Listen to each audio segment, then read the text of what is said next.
This sentence does something very convenient for us that I've noticed in a few SAT questions for this new test. Basically, the second sentence, or the end of this thing, uses the word this. And that is a way of referring to something else.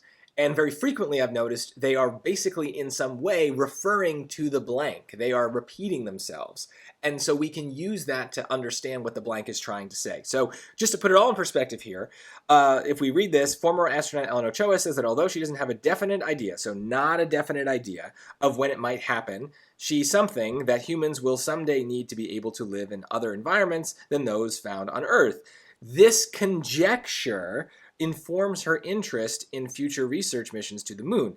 So basically, what does this blank mean? My guess for the blank is that it means something like conjecture.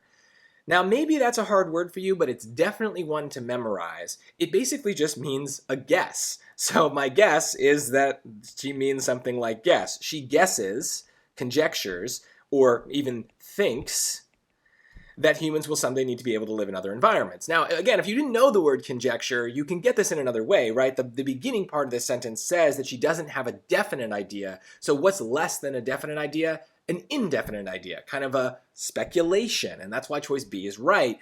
The word speculation is basically a dead-on synonym for conjecture. So these are good words to know. They could appear in various places on the SAT, including the more passage-based questions, but it's definitely just a good example of what the SAT is doing on this new test, is when they give you these few sentences, sometimes they are deliberately structuring things so that they repeat themselves. Look for that, take advantage of that, and it should be pretty easy to get answers like this.